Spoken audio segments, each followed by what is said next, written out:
ಚಿಕ್ಕಬಳ್ಳಾಪುರದಲ್ಲಿ ಪೊಲೀಸರ ಮೇಲೆಯೇ ವಿದ್ಯಾರ್ಥಿಗಳ ಗುಂಪಿನಿಂದ ಹಲ್ಲೆ ನಡೆದ ಘಟನೆ ಆತಂಕಕ್ಕೆ ಕಾರಣವಾಗಿದೆ. ನಗರದ ಪ್ರತಿಷ್ಠಿತ ನಾಗಾರ್ಜುನ ಕಾಲೇಜು ಸಮೀಪ ಈ ಘಟನೆ ನಡೆದಿದೆ. ಮಾಹಿತಿಯ ಪ್ರಕಾರ ಬೈಕ್ ಸೈಲೆನ್ಸರ್ಗಳಿಂದ ಕರ್ಕಶ ಶಬ್ದ ಮಾಡಬಾರದು ಎಂದು ಪೊಲೀಸರು ಕೆಲ ವಿದ್ಯಾರ್ಥಿಗಳಿಗೆ ಎಚ್ಚರಿಕೆ ನೀಡಿದರು. ಈ ವೇಳೆ ಮಾತಿನ ಚಕಮಕಿ ಉಂಟಾಗಿ ಬಳಿಕ ಕಾಲೇಜಿನ 7ರಿಂದ 8 ಮಂದಿ ವಿದ್ಯಾರ್ಥಿಗಳು ಗುಂಪು ಕಟ್ಟಿಕೊಂಡು ಕರ್ತವ್ಯದಲ್ಲಿದ್ದ ಪೊಲೀಸರ ಮೇಲೆ ಹಲ್ಲೆ ನಡೆಸಿದ್ದಾರೆ ಎನ್ನಲಾಗಿದೆ.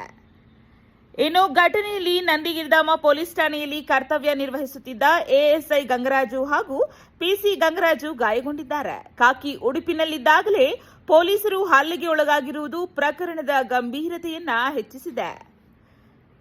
ಕಾನೂನು ಕೈಗೆತ್ತಿಕೊಂಡವರ ವಿರುದ್ಧ ಕಠಿಣ ಕ್ರಮ ಕೈಗೊಳ್ಳುವಂತೆ ಸಾರ್ವಜನಿಕರು ಆಗ್ರಹಿಸುತ್ತಿದ್ದಾರೆ. ಇದು ನಿಮ್ಮ ಧ್ವನಿ.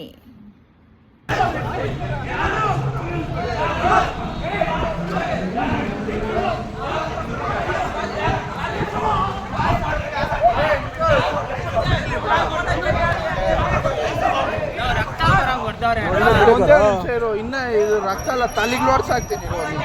ಪೊಲೀಸರು ರಕ್ತ ಬರಂಗ್ ಕೊಡ್ತಾರೆ. ಒಂದು ನಿಮಿಷ ರಿಸರ್ವ್ನೇ ಕಳಿಸ್ತೀನಿ. ಒಂದು 2 ನಿಮಿಷ